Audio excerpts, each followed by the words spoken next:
Bon, on accueille sur le plateau Mélanie Vogel. Bonsoir. Bonsoir. Vous êtes sénatrice écologiste des Français établis hors de France. Merci d'avoir accepté notre invitation. On entendait il y a quelques instants votre homologue, pas homologue parce que vous n'êtes pas la patronne, mais la patronne des écologistes à l'Assemblée, Cyrielle Châtelain, expliquer qu'elle aussi s'abstiendrait, même si ça ne correspondait pas au vote qu'elle ferait si elle écoutait son cœur et ses tripes. Vous, si vous étiez à l'Assemblée et que vous écoutiez votre cœur et vos tripes, vous voteriez quoi ce soir ?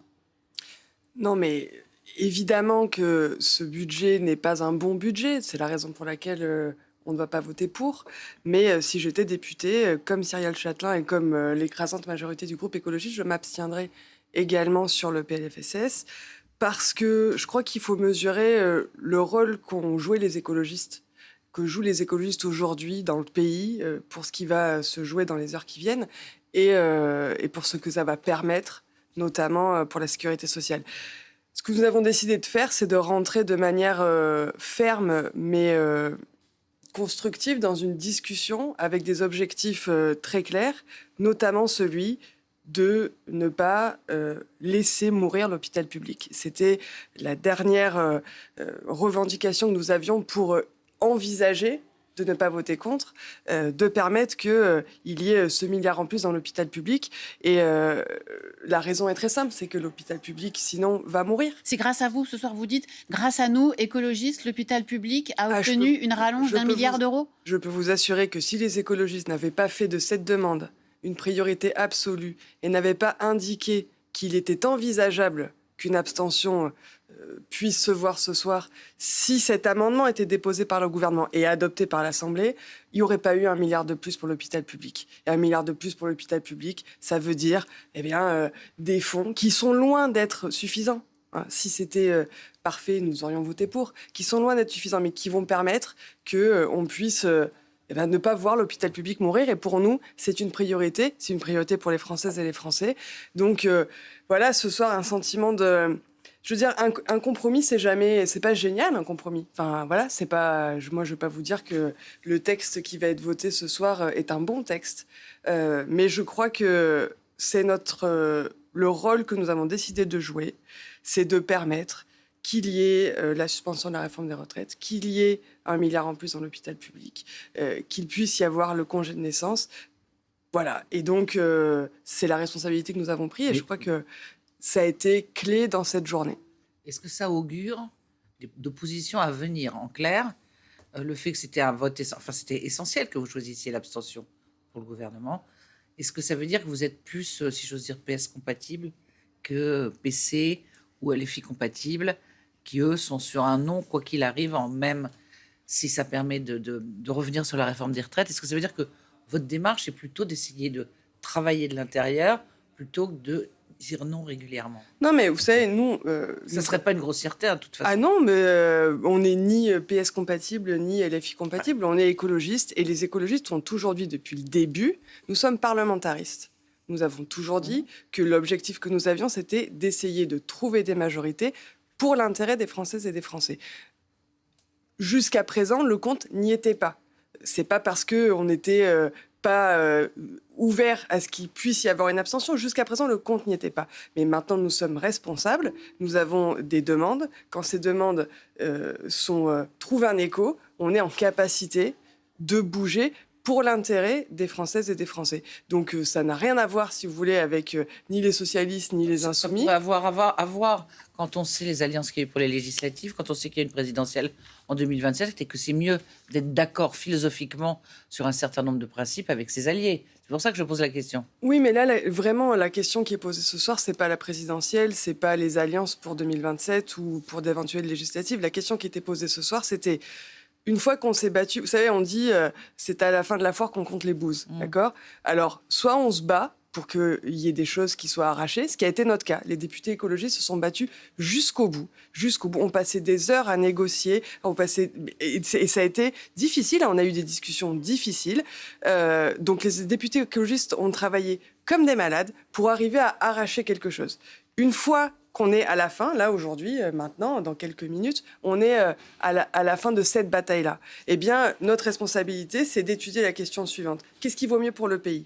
Est-ce qu'il vaut mieux que ce PLFSS puisse passer ou est-ce qu'il vaut mieux que ce PLFSS soit rejeté? C'est la seule question qu'on s'est posée. On ne s'est pas posé la question de savoir qu'est-ce qu'on fait en 2027 et quid des socialistes. C'est pas moi je suis pas Marine Tondelier qui a posé sa candidature en plein moment de ce trimestre. Vous voyez, je me posais cette question. C'est pas parce que je suis obsédée par la présidentielle, c'est parce que, en gros, les socialistes disent la même chose que vous en disant on s'est battu, on s'est abattu. Maintenant, soyons fiables. On va soutenir ce gouvernement pour ce qu'on a obtenu, c'est tout. C'est une question de proximité idéologique. Et justement, pour poursuivre, est-ce que ça augure par rapport au débat qu'il y aura sur le projet de loi de finances? Est-ce que vous comptez peser de la même façon ou est-ce que le projet de loi de finances qui avait été présenté parfois comme le musée des horreurs, est-ce que là, ce sera un non catégorique? Mais s'il y a des... est-ce que vous comptez peser de la même façon? C'est-à-dire, si la question c'est, est-ce que vous comptez vous battre jusqu'au bout pour obtenir des choses qui sont possibles d'obtenir? C'est-à-dire qu'on est bien conscient de quel est le paysage de l'Assemblée nationale. On est bien conscient que ce que nous voulons comme budget pour la France, il n'y a pas 50% de députés qui sont sur notre programme. Donc, on est bien conscient de ça. Ce qu'on essaye de faire, c'est d'arriver au meilleur budget possible dans les conditions qui existent. Est-ce qu'on va essayer de faire ça? Oui, bien sûr. Est-ce qu'on aura des demandes? Vous avez conscience de ce que certains mettent en avant en disant que ça serait dramatique de ne pas avoir de budget, que ça coûterait cher, que ça renforcerait encore la dette et qu'il y a aussi une urgence à trouver une solution parce que la stabilité est mieux ou moins pire, pour parler mal, que ce qui peut nous arriver après avec une loi spéciale et que ça recommence en février.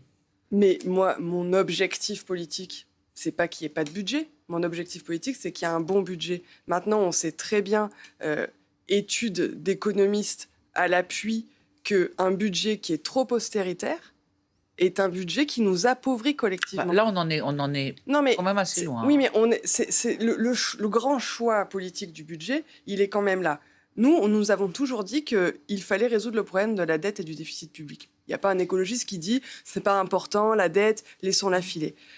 La question fondamentale du budget, pardon, mais parce que c'est important, c'est où on va trouver l'argent pour diminuer la dette et surtout pour diminuer le déficit public. Est-ce que c'est en dépensant moins ou est-ce que c'est en ayant plus de recettes? Peut-être les deux même. Alors, il y a certaines dépenses. D'ailleurs, dans la proposition de budget des écologistes, il y a des dépenses que nous proposons de diminuer. Mais fondamentalement, politiquement, nous considérons que le problème de la France, c'est que nous avons appauvri l'État en renonçant à des recettes et que donc il faut les récupérer. Et par ailleurs, sur les dépenses, et c'est important de dire ça, je crois que c'est fondamental pour que les Français comprennent les impacts politiques des budgets qu'on discute. Fondamentalement, toutes les dépenses ne se valent pas, d'accord ? 1 milliard sur une autoroute ou 1 milliard dans des éoliennes, c'est pas le même effet à long terme, y compris pour le budget du pays. Et donc, il y a des secteurs, l'éducation, la transition écologique, la santé, qui sont de bonnes dépenses, parce que ce sont des dépenses qui nous rendent plus prospères et qui nous font économiser de l'argent à terme. Les mauvaises, c'est quoi par exemple les mauvaises dépenses? Je ne vous parle pas de la fraude et tout ça, tout le monde est d'accord.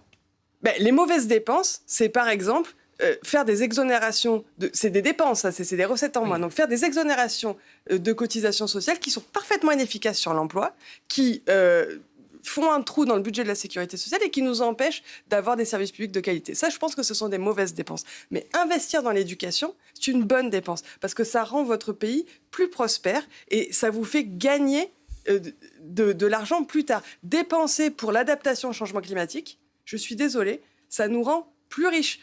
Couper dans l'adaptation au changement climatique, ça nous appauvrit parce que demain, ça nous coûtera plus cher. Et donc, toutes les dépenses ne se valent pas et nous sommes pour gagner des recettes avec plus de justice fiscale pour les dépenser dans des secteurs d'avenir qui nous permettent d'être plus justes et plus prospères collectivement. Il est 19h42, vous voyez toujours les images en direct de l'Assemblée. Je le précise pour les téléspectateurs, d'ici dans quelques minutes, là c'est le dernier orateur, me dit-on, qui prend la parole. Il va y avoir le vote solennel du projet de loi de finances de la sécurité sociale avec une certaine incertitude, puisqu'on le dit, ça va se jouer à quelques voix près normalement. Vous devriez, vous les écologistes, normalement, contribuer à ce que ce projet de budget de la sécurité sociale soit adopté ce soir, puisque vous avez donc pris cette décision de vous abstenir. Le vote va donc avoir lieu dans quelques instants. La présidente Yaël Braun-Pivet est en train de prendre la parole. J'hésite à poser ma question ou à suivre Yaël Braun-Pivet, le direct. C'est bon? Tout le monde est à sa place? Le scrutin est ouvert. Le scrutin est clos.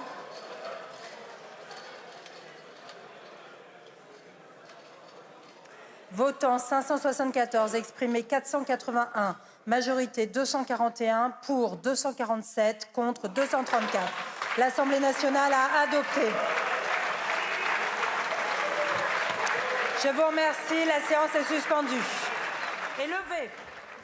Voilà, c'est fait. Vous l'avez donc vécu en direct avec nous. L'Assemblée nationale vient d'adopter le projet de loi de financement de la sécurité sociale. 247 voix pour, 234 contre. Ça s'est joué à pas beaucoup, mais ça passe. Ça passe et on est plutôt effectivement sur une bizarrerie du vote précédent sur la partie... Une stratégie politique du RN. Ou une stratégie politique et sur quelque chose qui était envisagé depuis le début, c'est que ce soit vraiment très très proche et qu'il y ait des dissidents.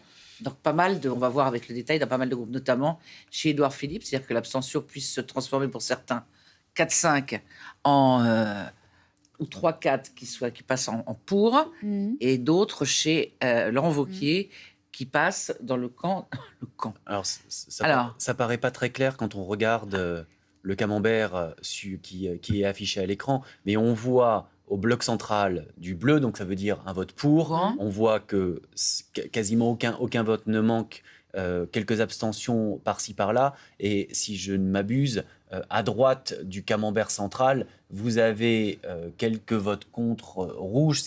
Là, on est précisément chez les LR, on est chez Horizon et chez les LR. Vous voyez en haut, tout en haut, un vote contre. Donc il y a eu quelques petites déperditions, pas suffisantes pour faire basculer le scrutin. Des déperditions dans l'autre sens. Des déperditions dans l'autre sens, suffisantes exactement, pour que ça se joue à 13 voix. Voilà, des abstentions du côté des LR et d'Horizon, qui avaient donc annoncé c'était la consigne, et puis des abstentions aussi à gauche. Mais 13 voix, Sébastien Lecornu, ce matin, aurait signé tout de suite.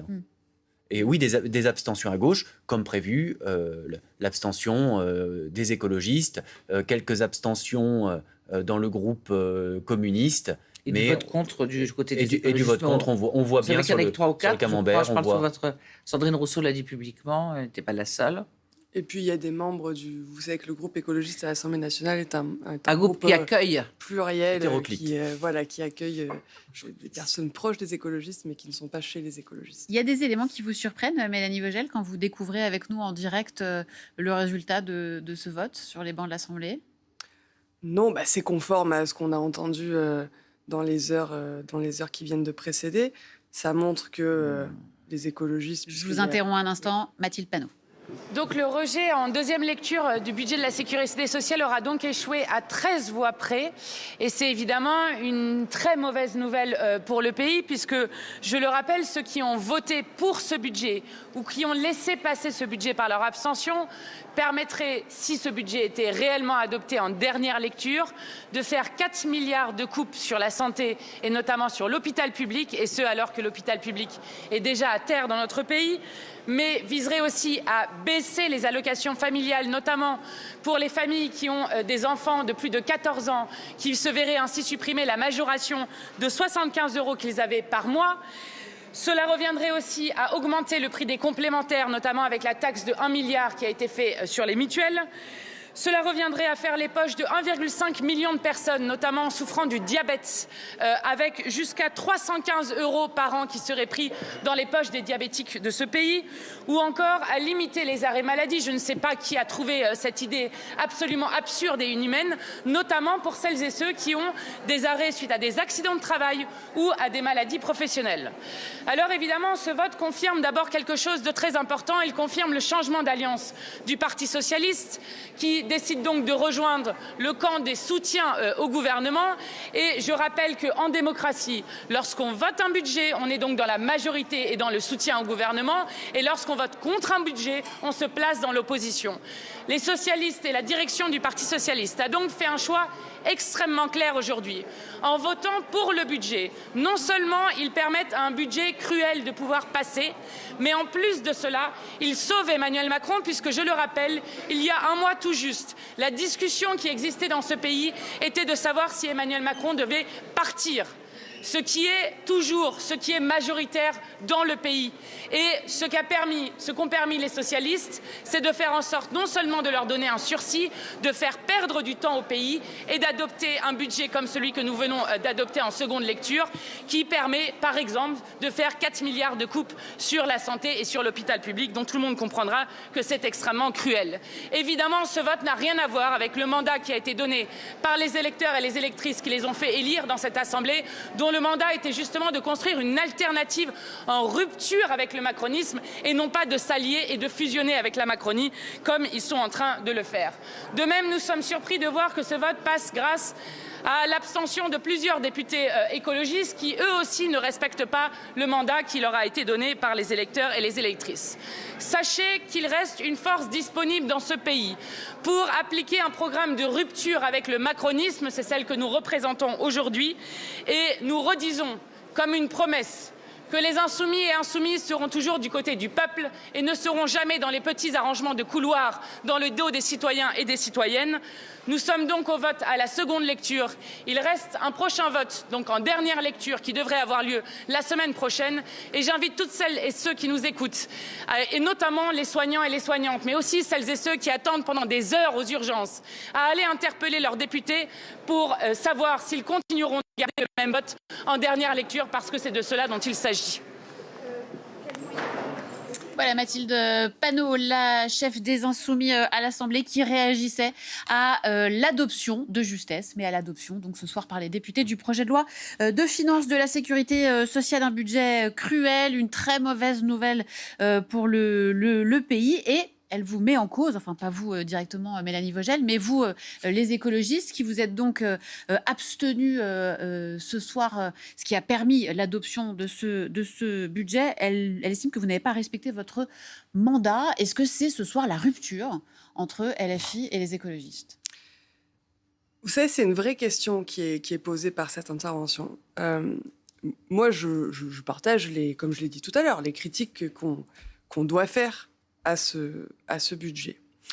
Mais dire que le fait d'avoir cherché des solutions, d'avoir arraché des victoires, même si elles ne sont pas extraordinaires, mais qui sont là, c'est aller contre le mandat que nous ont donné nos électeurs. Moi, je ne suis pas d'accord. Je pense que les électeurs qui ont voté pour les députés du Nouveau Front Populaire ont voté pour que nous soyons dans ce Parlement où nous ne sommes pas majoritaires et où donc pour faire quelque chose, il faut trouver des majorités qui n'existent pas. Ces gens ont voté pour qu'on essaye de leur rendre la vie meilleure.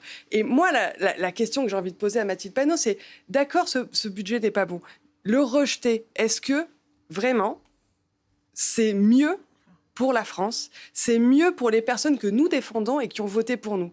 Eh bien, je n'en suis pas sûre et c'est la raison pour laquelle nous sommes abstenus, parce que nous ne pensons pas que les Françaises et les Français, et en particulier les plus vulnérables, et en particulier celles et ceux qui ont mis leur confiance dans un vote pour le Nouveau Front Populaire, y compris pour des députés écologistes, que ces personnes-là iront mieux si le budget de la sécurité sociale avait été rejeté. Ce que je ne comprends pas, c'est pourquoi vous vous expliquez avec comme un cri de franchise et d'honnêteté. Il s'agit de stratégie. Vous savez bien que depuis le début, Mathilde Panot l'a elle-même dit, ils veulent que ça se termine le plus vite possible pour la candidature de Jean-Luc Mélenchon. Et accessoirement, ils veulent passer pour la vraie opposition en vous renvoyant, vous et les socialistes, vous un peu moins, parce qu'ils pensent que vous êtes éventuellement pour certains récupérables, mais le Parti socialiste pas du tout, qui est traité de tous les noms toute la journée. J'ai Donc, bien compris. Non, mais je vous avais posé la question en tout début. Donc, c'est pour ça qu'on est fondé à vous demander, est-ce qu'on peut encore travailler avec des gens qui vous... Parce que les compromis, c'est pas aujourd'hui. C'est-à-dire qu'il va y en avoir d'autres à faire, ou pas, oui. Et il va y avoir d'autres textes. Oui, Et est-ce qu'on peut travailler encore? Est-ce que vous pouvez vous travailler? Mais le programme pour les législatives ou pour la présidentielle, il faut bien travailler avec quelqu'un. Oui, mais moi, la réponse que je vous ai faite tout à l'heure, c'est que la détermination de notre vote, c'était le contenu de ce que le gouvernement a été en capacité de nous donner après nos demandes très fermes. On va suivre, justement, vous parlez de socialistes, on va écouter Boris Vallaud qui réagit à son tour en direct de l'Assemblée, le chef de file des députés PS aux côtés d'Olivier Faure, le patron du parti. Ah, c'est dans ce sens-là que ça parle. Non, vous savez, depuis maintenant plusieurs semaines, nous avons deux préoccupations dont nous ne nous sommes jamais départis. Travailler dans le seul intérêt des Françaises et des Français. Et faire le pari du débat parlementaire, c'est-à-dire tout simplement de la démocratie. D'autres ont fait des choix différents.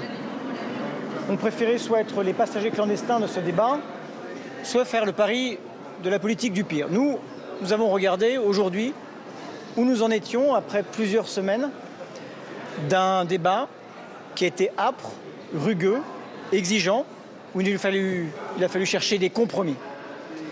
Rappelez-vous, au moment de la chute de François Bayrou, il y avait la suspension, la suppression de 2 jours fériés, il n'en est plus question. Il y avait une nouvelle réforme de l'assurance chômage, il n'en est plus question. Il y avait le gel des pensions, il n'en est plus question. Il y avait le gel des minima sociaux, il n'en est plus question. Il y avait le gel du barème de la CSG, il n'en est plus question. Il y avait le doublement des franchises médicales, il n'en est plus question. Il y avait la remise en question d'un certain nombre d'exonérations pour les apprentis, pour les chèques déjeuner ou les chèques vacances, il n'en est plus question. Il y avait la remise en cause des aides à l'embauche outre-mer, il n'en est plus question. Les moyens de l'hôpital étaient réduits à pas grand-chose, si bien que la tarification était négative. Nous avons augmenté dans le débat de 4 milliards le niveau des dépenses de santé. Nous avons suspendu la réforme des retraites et ce sont plusieurs centaines de milliers de Français qui pourront en bénéficier dès 2026. Eh bien, je crois que ce soir, nous pouvons dire que nous avons fait œuvre utile. Certains font feu sur les socialistes. Eh bien, je dois vous dire que ça ne nous impressionne pas. Nous n'avons jamais perdu de vue ni les raisons de nous battre, mettre de la justice dans ce budget, faire reculer les brutalités qu'il contenait, effacer le musée des horreurs qu'avec nous, les organisations syndicales avaient dénoncé. Je crois que, sans que ce soit notre budget, nous y sommes parvenus. Nous ne sommes pas parvenus seuls. D'autres, sur les bancs notamment de la gauche, se sont battus avec nous. Et je crois que ce soir, c'est d'abord les Françaises et les Français qui étaient légitimement inquiets, qui peuvent souffler. Voilà, Boris Vallaud, le chef des députés socialistes qui parlait de vous, hein, Mélanie Vogel. Il a fait la liste de vous, des écologistes, évidemment. Il a fait la liste de tout ce qu'ils estiment avoir obtenu, les socialistes, dans la discussion avec Sébastien Lecornu depuis plusieurs semaines. Et il a dit « Nous n'y sommes pas parvenus seuls, d'autres se sont battus avec nous ». On a entendu Mathilde Panot, on vient d'entendre Boris Vallaud. Clairement, on sent que les écologistes, ce soir, ont basculé dans le camp des socialistes, dans le camp du dialogue et du compromis avec le gouvernement. Il n'y a pas de... Mélanie Vogel. Non, mais pardon, il n'y a pas deux camps, le camp des socialistes et le camp des insoumis. Je suis désolée, je ne peux pas vous laisser dire ça. Les écologistes sont dans le camp des écologistes. Et ce que les écologistes ont toujours dit qu'ils feraient, c'est d'essayer de trouver des majorités pour le meilleur budget possible. Nous ne considérons pas que ce budget nous permettait de voter pour ce qu'ont fait les socialistes. D'accord. Donc on n'a pas basculé dans le camp des socialistes, qui eux-mêmes non plus n'ont pas basculé dans le... Donc, chacun s'est posé la question. Il y a un rapprochement. Mais un rapprochement par rapport à quand ? Non, il y a... Par rapport au budget de François Bayrou, par rapport... là, il y a quand même un changement de paradigme, mais changement il y a aussi véritable depuis le mois de septembre. Oui, mais il y a eu un changement général de méthode depuis que François Bayrou n'est pas Premier ministre. Vous louez ce changement de méthode de Sébastien Lecornu ? Oui, incontestablement, c'est quelqu'un qui a accepté d'admettre la réalité, et que la réalité, c'était que le socle commun n'avait pas la majorité et ne pouvait pas imposer sa politique. Et il est fiable, comme dit Olivier Faure ? Il est fiable. En tout cas, il nous a dit qu'il y aurait un amendement du gouvernement pour une hausse de 3% de l'Ondam. Il y a eu un amendement du gouvernement, il a été adopté. D'un côté, François Bayrou, c'est pas qu'il n'était pas fiable, c'est que François Bayrou nous avait dit « Moi, je ne ferai aucun compromis, je ne discuterai avec personne. C'est mon budget, 44 milliards d'économies ou le chaos, eh bien, il a eu le chaos. Bon, voilà, c'est pas qu'il n'était pas fiable, c'est qu'il n'était pas en capacité de diriger un pays avec un parlement à l'image de sa société, sans majorité absolue. Bon, Sébastien Lecornu a accepté la réalité. La réalité, c'est que le socle commun n'a pas la majorité et que personne n'a la majorité. Voilà. Enfin, en tout cas, petit à petit, l'oiseau fait son nid, puisque Sébastien Lecornu, dont on dit chaque semaine que c'est la semaine décisive et que pour lui, la fin est proche, chaque semaine, il parvient à se maintenir. Chaque semaine, il avait réussi à obtenir un vote sur le volet recettes, il obtient un vote sur le vote du PLFSS global. Est-ce que vous pensez, serré, hein, est-ce que vous pensez que aujourd'hui, Sébastien Lecornu est l'homme de la situation pour parvenir à un budget global, notamment sur le projet de loi de finances qui va arriver prochainement? Je n'en sais rien. Je pense pas que... Enfin, moi, je suis pas là pour juger personnellement Sébastien Lecornu. C'est politiquement.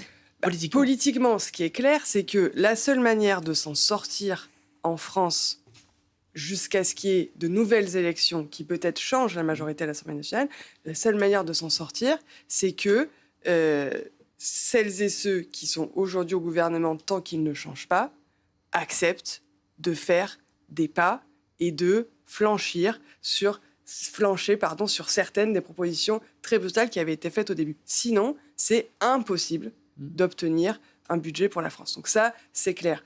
Est-ce qu'il va être en capacité de faire la même chose sur le projet de loi de finances? Je ne peux pas vous le dire. Mais en tout cas, ma certitude, c'est que s'il n'y a pas d'effort pour avoir plus de justice fiscale et pour avoir des dépenses intelligentes en faveur des services publics, eh bien, on n'aura pas de possibilité d'avoir de la stabilité. Est-ce qu'il y a des choses emblématiques, comme vous nous avez dit, pour le PLFSS, on a vu dès le début des vendredis que l'hôpital et la dotation à l'Ondam était quelque chose sur lequel vous n'alliez pas transiger. Est-ce qu'il y a deux choses de base dans le projet de loi finance globale sur lesquelles vous êtes attaché?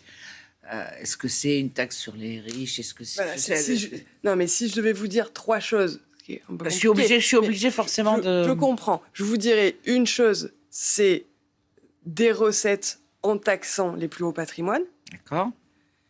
Et ces recettes, on en fait quoi? On les dépense dans la transition écolo et les services publics. Voilà. Pardon, je fais très simple, mais c'est parce que vous m'avez demandé de faire simple. Mais je pense que si on fait ça comme cadre budgétaire, d'abord, on a plus de moyens pour l'État grâce à de la justice fiscale qui est nécessaire. Donc, on a un pays plus juste. Et ensuite, on dépense bien. Et on supprime les aides aux entreprises ou alors on les examine en fonction de leur... Alors, on n'a jamais dit qu'il fallait supprimer toutes les aides aux entreprises, mais on a plus de 210 milliards d'aides aux entreprises, le plus gros budget de l'État, sans conditionnalité. Donc, on arrose les entreprises et on ne conditionne pas ces fonds qu'on leur donne au fait qu'elles embauchent, au fait qu'elles investissent dans la transition, au fait qu'elles aient des activités qui soient compatibles avec l'accord de Paris, etc.